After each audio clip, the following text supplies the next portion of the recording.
এটা পশ্চিমবাংলার সমস্ত গণতন্ত্রপ্রেমী মা বোনের যারা আছেন এবং বাংলায় 15 বছরে যারা সন্ত্রাসের হাত থেকে মুক্তি পেতে চাইছিলেন, আজকে এই নির্বাচনে তাদের জন্য আমরা বাংলার প্রত্যেকটি মানুষকে এবং আমি জগৎবল্লভপুরে প্রত্যেকটি মানুষকে আমার পক্ষ থেকে প্রণাম জানাচ্ছি, ধন্যবাদ জানাচ্ছি এবং কৃতজ্ঞতা জানাচ্ছি।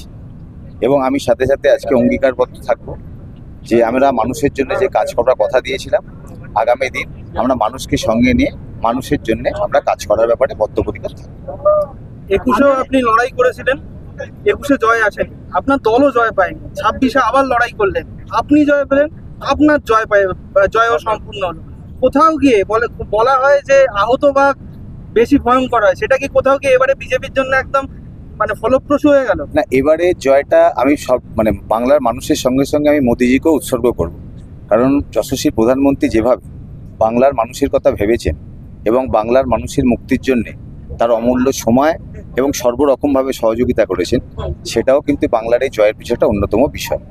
এরপর ভারতীয় জনতা পার্টির হাজার হাজার কর্মী, লক্ষ লক্ষ কর্মী যারা খুন হয়েছে, যারা মার খেয়েছে, যারা স্বজন হারিয়েছে, তাদের এই যে নাছোড় লড়াই 2021 থেকে 2026 পোস্টপোল ভায়োলেন্সের পরে আজকে তাদের সেই লড়াইয়ের ফল হচ্ছে এই জয়টা 2026-এ আমরা পেলাম। জগৎবল্লভপুরে যে সিন্ডিকেট রাজ চলছে, এ ব্যাপারে আপনি কতখানি পদক্ষেপ? না, আমি নির্বাচনের আগেও আমি মানুষের কাছে বলেছি, আজকে জয়লাভের পর আমি মানুষের কাছে একই কথা বলবো, কোনো সিন্ডিকেট, কোনো তোলাবাজি চলবে না, মানুষ শান্তিপূর্ণভাবে থাকবে, ব্যবসায়ীরা নিজের যেভাবে ব্যবসা করার প্রয়োজন সেভাবে ব্যবসা করবে এবং জগৎবল্লভপুরে মা বোনের নিরাপত্তা এবং মানুষের মধ্যে শান্তি ফিরিয়ে আনবো, এটা আমার অঙ্গীকার। জগৎবল্লভপুর তো হাওড়ার মুখে একদম তৃণমূলের ঘাঁটি হিসেবেই বেশ কয়েক বছর ধরে পরিচিত ছিল। প্রথমে সীতানাথ ঘোষ, এই বছরও যিনি প্রার্থী হয়েছেন তিনি কিন্তু বেশ রাজনৈতিকভাবে হাওড়ায় পরিচিত নাম।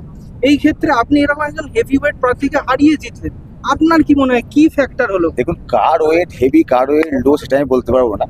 সব থেকে বেশি হেভি ওয়েট হচ্ছে এই জয়ের ক্ষেত্রে আমি ফ্যাক্টরটা জিজ্ঞেস করি যে কেন মানুষ আপনাদের এতটা ঢালু আছে?